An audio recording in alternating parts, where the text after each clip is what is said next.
Hi guys, I'm Shmee, hello and welcome back to the channel where today we're here with my BMW 1M to take it through a full service and to dive into whether there's a bigger issue with this diff than we originally thought. We're here at Marlin Motor Engineers with this 1 Series M Coupe, which when I bought it recently was the cheapest in the country with almost 100,000 miles on the clock, but I expected a few things that we would need to sort out. There's a bit of a backstory behind this car. Now, the first car I ever owned was a 1.2 litre Renault Clio 3-door hatch. Last year, I bought the ultimate version of it, the Clio V6. Well, my second car I ever owned was a 123D E82, this form factor of the 1 Series, and of course the 1M was the flagship, so I had to add one of these to the collection. However, like I said, this particular car, which actually only had one single owner from new, has covered just shy of 94,000 miles. Now, it's got a pretty good service record, and we did an investigation, figured out that there isn't really all that much misbehaving with it. I installed a new Android Auto system myself at the Shmuseum. That was a very late night. But we do know that the diff misbehaves. There's a clunk when it's cold. The car needs a full service, and that's what we're going to be doing today with Liqui Moly's high performance products. We're here at Marlin Motors, who exclusively use Liqui Moly products. So Liqui Moly, I'm sure you're familiar with their work in motorsport, but we're going to be using their complete range of products today to carry out the full service, and I'm going to try and get involved myself as well. We're talking oil change, filter changes, diff oil change, diagnostics, brake check. There are lots of things that we're going to be running through, putting into the system as well. With the 1M, it's a special car, it needs special treatment, but let's get it inside into the workshop and go and get started with this.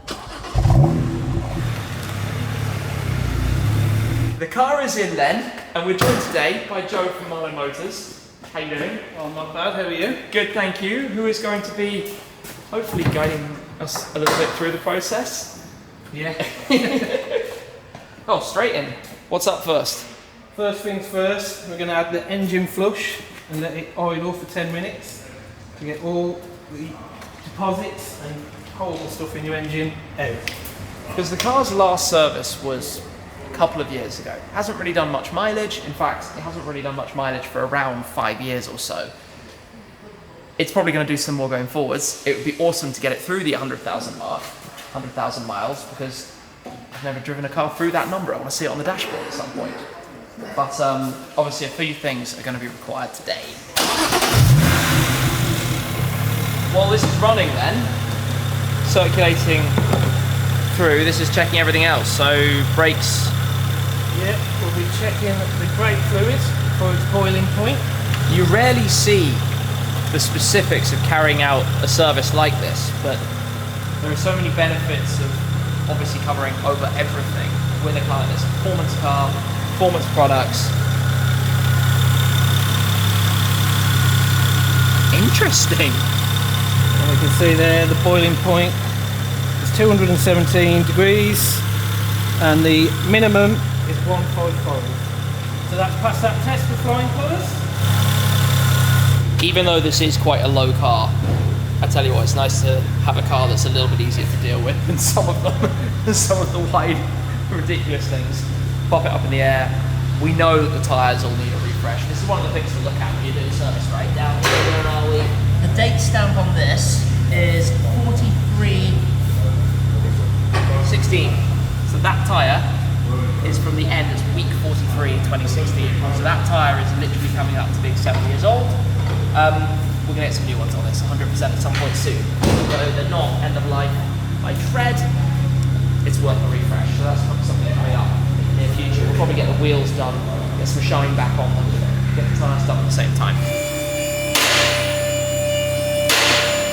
While the car is going up in the air, another thing that is an absolute must, tailpipes. We're going to have to do something about that. It's going to be really interesting to see how much we can bring the colour back into them, because at the moment they just look grimy.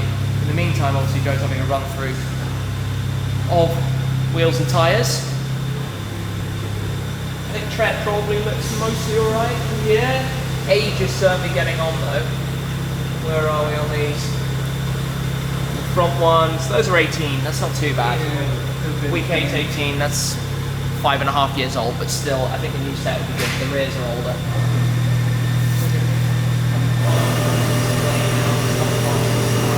Next is take the air filter out, turn the engine off, take the air filter out, take the oil filter out, drain the oil, do some more checks underneath, and then onto the spark plugs. Which is going to be fun. Yeah. Which involves taking covers off. The right tool. The right tool for the job.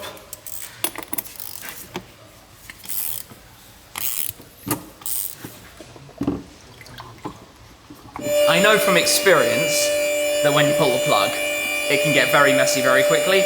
Probably going to leave that bit to the professionals rather than make a total mess in the process. But it's quite fun nonetheless as it drains out, and hopefully it doesn't look completely messy. But oil service, I guess it had the last one 2,000 miles ago. It's not been forever. This is where you do your best not to get wet.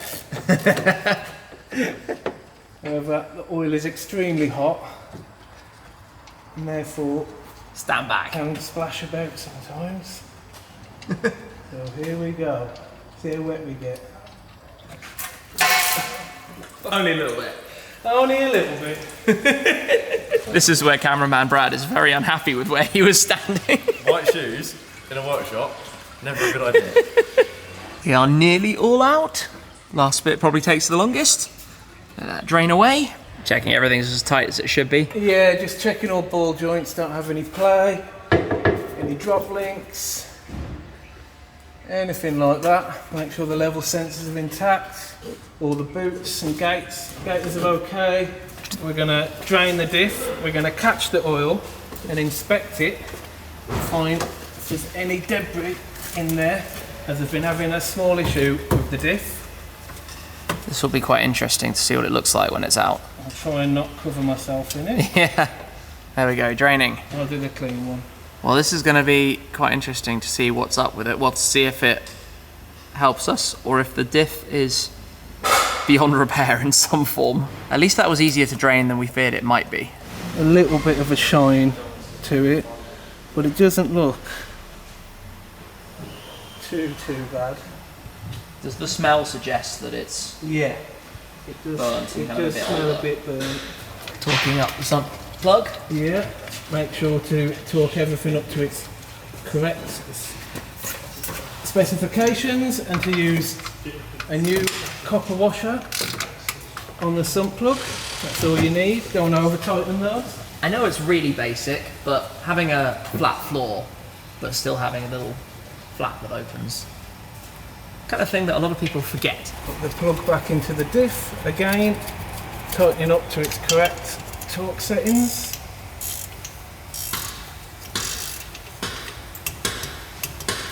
Now to renew the oil filter, Yeah. making sure to change the rubber seals on both parts of it.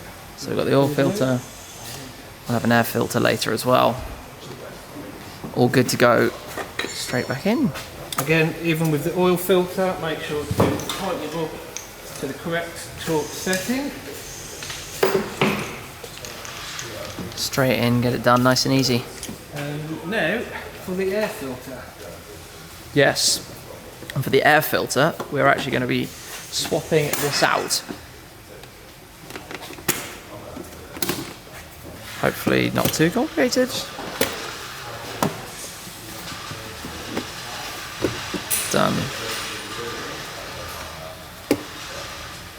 Doesn't look too bad, that It one. doesn't look too bad, but always worth renewing when you're doing a full service. We also happen to have a brand new BMC air filter for this, as we've done with some of my previous cars.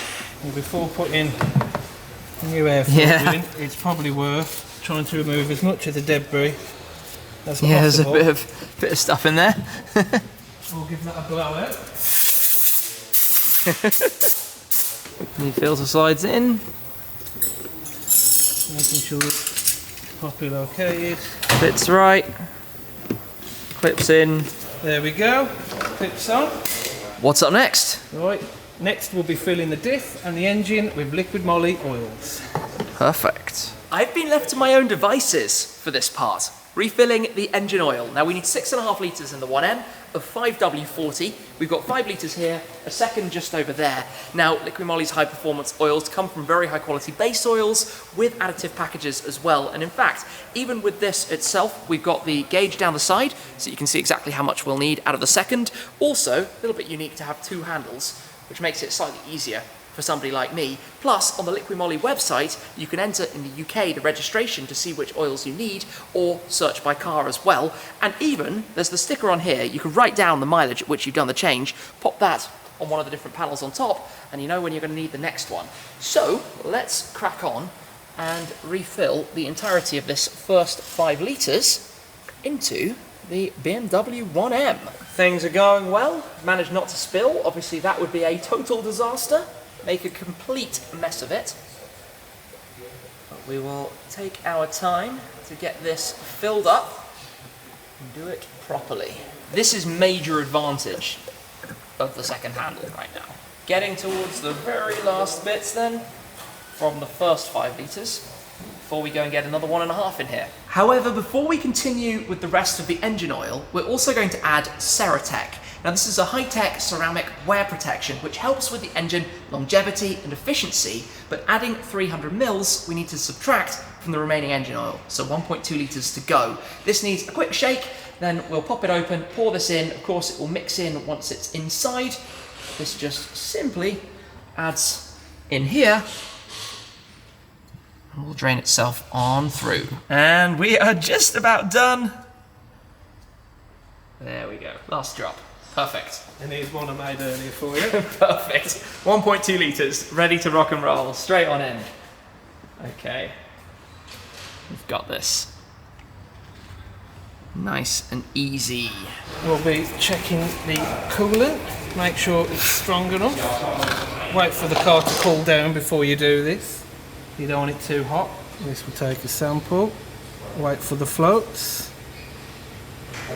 There we go, and as you can see, 5 floats gives us coverage to -34. Any more, if we had another float, it would be too strong and deemed not safe. So that coolant is spot on. We're also going to top up the windshield washer reservoir with some antifreeze concentrate that we have from Liqui Moly. Also, pretty much every liquid you can need in the car is available in the portfolio. So I'm going to try not to make a mess and do a very delicate pour of some into here. That will be enough. Perfect. Neatly done. Haven't really driven this car in bad weather yet. Right, now we'll be filling up the diff with fresh oil. It's a clever bottle. Yeah, nice applicator. Worth mentioning, Bright products. I mean, we've got the additives in here for a car with a limited slip diff. As it starts to pour back out, you've reached your limit. Put the plug in and tighten it to its correct torque.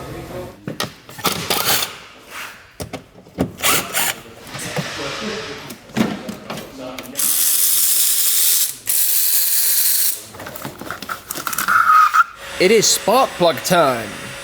So, Right. clip them all out, pop them away. Unplug each one. Not too complicated. They ever put up too much of a fight? They can do. They can if they've not regularly changed. They sometimes can get a little bit stuck in there. But as long as you're forceful but not violent with them, Yeah. they'll come out. Of course, you can now see why you had to get rid of the cover. This would be a little bit challenging without. A little bit of a fight, but he's out. Last one out. So, looking around the edges here for any browning, where the plug actually starts to leak past its ceramic insulation. You're looking for wear on the tip. You're looking for soot. Looking for any kind of cracks in the ceramic. They look like they need changing. They're due on the schedule. I'd say they're probably just at the point of leaking. Yeah. One of the first things we check once removing the plug, take the plugs that you're going to be replacing them with making sure that in fact they are the exact same length. Yeah, don't want to be putting the wrong one in. If you put the wrong length in there, you could be in big trouble. So we're fitting them with Bosch R6. Ready to go straight in. Always remembering to tighten up with the hands and then tightening up to the correct torques with a torque wrench.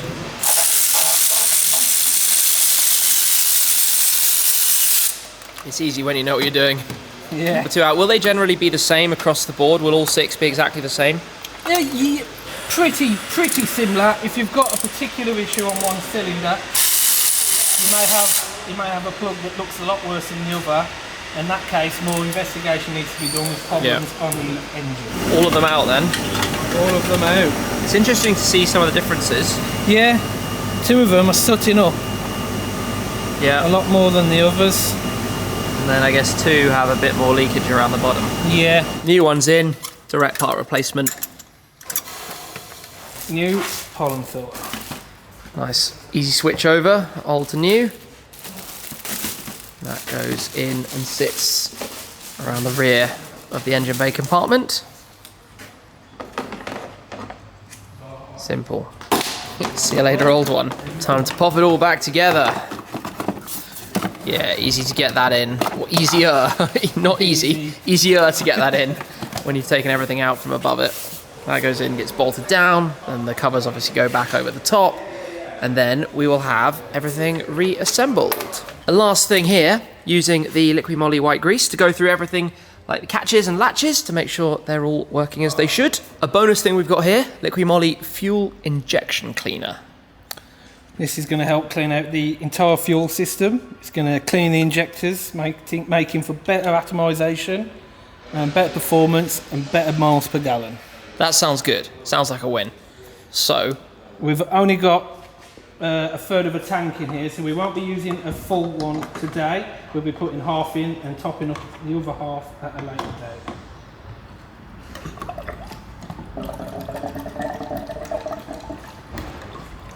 smoothly done. There we go, no mess.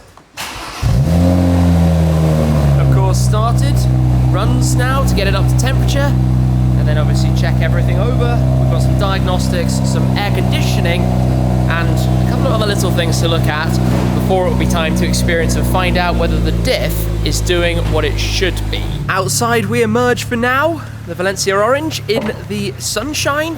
We're actually heading over to the other unit just around the corner to go and have a look at some diagnostics. There's another issue to look at right now, which actually started quite recently, air conditioning. Often, obviously, as cars get older, they develop leaks, aircon needs regassing. This has stopped since I bought it. When I bought it, the AC certainly worked fine, but over the last couple of journeys, it's not been running right at all. So, we're gonna do a little check on this and probably find out that there's a leak, or that the pump isn't working, or that, I don't know. We'll find out in a minute. This is where I have no idea what's going on. Can you explain this a little bit? Well, this is an AC machine. We're going to do a pressure check on your system, see if there's any gas in there and if it holds pressure.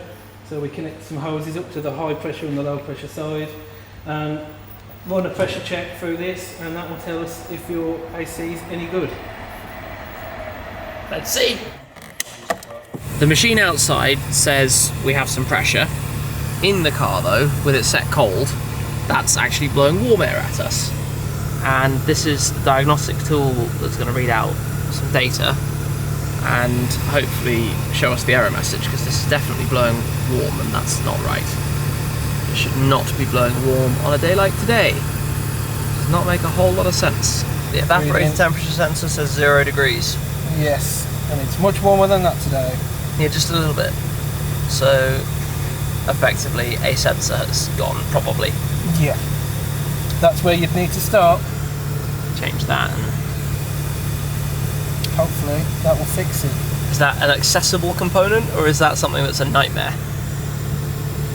I'll have to have a look. Interesting one, but before digging into that, the car's going for an emissions check, which is part of the annual cycle. Then it's going to be plugged in to do the diagnostics update. One thing I haven't mentioned is that using the Liquid MOLY products is all approved by manufacturer, so you don't lose your warranty or anything like that, which is obviously very important When it comes back over, they have the system here to do the full updates in the BMW system as well, which again is very helpful. This is another thing I've never seen. The emissions being tested. What's this? How does this work? This is measuring the gases coming out the exhaust to make sure that they meet the minimum road requirements. Pass, pass, pass. Pass is what we like. And there we go. Nice. It's done what it's supposed to do. Okay, cool. That part's done. That can get written into the coding, the diagnostics in the full system. And then we can work out where this part comes from and how much work it is to install and if it needs a full dashboard out. Wouldn't be good. What we're going to do now is we're going to create a digital service record and upload it to the vehicle so it will always appear on the centre dash. So that means the car, obviously, because it's a variable service schedule, it knows when the next service is due, and it also saves it in the BMW system, right? Everything is stored on a BMW server. With the updates, the onboard computer is now updated for the next service. The software, obviously at the BMW end, now says that it's being serviced. There are a small selection of updates that are available, but those take a few hours. We're not going to be doing them right now. At some point in the future, nothing that's absolutely key or safety related. So I think that's pretty much done on this side.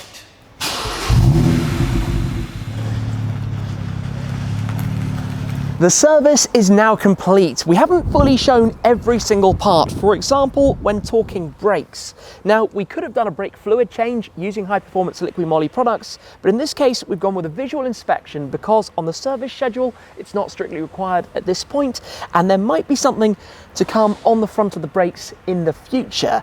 Now, the big topic of the day is, of course, the differential, and I suspect we're probably going to need a new diff in this, but of course it's now cold and we will take it for a drive in just a second and find out what it's like with the new fluid that we have in there thanks to liquid MOLY. It is a big thanks as well to Joe for his time today to work on the car, to Martin and everyone here at Marlin Motor Engineers, and of course to liquid MOLY. But I think we should go for a little drive, take this thing home and see what it's like on the road back to the Shmuseum. We are just around the corner, having started our drive, and I suppose basically as expected, after just giving a full tank of fuel in here, there are definitely some diff clunks going on. I think that is going to be a new diff that is required. Obviously at this moment in time it's actually circulating the fluid through the diff, so that will tidy itself up a touch, but I'm not particularly hopeful that this is the final solution. Regardless, got a bit of a drive back, so let's crack on and make our way towards base. Once things are more up to temperature though, in this thing, as we come around towards the motorway, we've got a 60 miles per hour limited speed right now. Oh well, we can still have some fun for all of that much. And of course, we're driving with the windows open, given the lack of AC right now. That is something that at least is going to be fairly easy to fix. We know what part we need. It's about £50. It installs under the dash. Job done. Shouldn't be too difficult.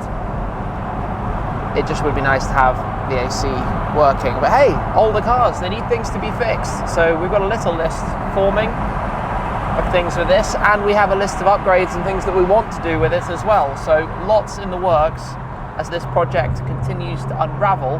We can really get started a little bit more in more detail when we get towards winter. The BMW 1M is back at the Shmuseum. Now when it comes to servicing, there are quite a few of the cars that currently need it. The STO needs its second year service. The Ford GT in a month or two will need its 5th year service. The Focus RS actually also needs, again, its 5th year service. Actually, that's booked next week. The Clio V6 could probably do with one. The Vantage Roadster could probably do with one. I can't even think what else might or might not need one. But basically, lots of cars currently that need to make their routine visits to dealers to get services. I mean, this is a 12-year-old car now. That's the crazy thing, right? The 1M is from back in 2011. This car's done a lot of miles. I'm the first to confess that it's not going to do tons and tons and tons of miles more. I'd love to see it cross 100,000. That means I need to do 6,100 miles or so. That's not exactly like a quick trip and back. In fact, that would be 2 solid European road trips to cover that much, nearly 10,000 kilometers. Maybe at some point, down the line, how cool would it be if I timed it so that I drove through 100,000 miles on the Nürburgring? I shouldn't come up with these ideas. We'll see if we can get there one day. Today, though, we've done the things that it needed, been over the car. Obviously, it's early days, took delivery of it. We had a full investigation of it. We've installed the Android Auto screen, which is very similar to the iDrive system inside. Now we've given it the service. We know it's good to run, keep driving. We would like to do things, obviously, like the diff. We'd like to upgrade brake suspension, those types of things. I'd like to refresh some of the parts inside, give it a slightly new looking interior. Color-wise, it's going to stay Valencia orange, no full crazy resprays on this one. It's got the right plate on it now, but there are more things coming up down the line in the journey with this. The plan was to build a car that I'd like to call it OEM Plus, still looks OEM, will stay looking OEM. We're not going to go for some stupid horsepower figure. We're going to keep that original factory type of look, no changing and doing particularly extreme things with it, but obviously keep it in good order because it's a car that I'd like to own for the long term. It's been a long day. Last night was a very short night. We're going to wrap things up for there. So thank you very much to the team over at Marlin Motor Engineers for their work. And of course, thank you to Liqui Moly for their support as well on this at this point and going forwards. That's it for now though. Thank you very much. Make sure to check out the links down below if you're interested in Liqui Moly products. I'm sure there's going to be something suitable for your car as well. That's it for now. And I'll catch up with you again very soon. Cheers.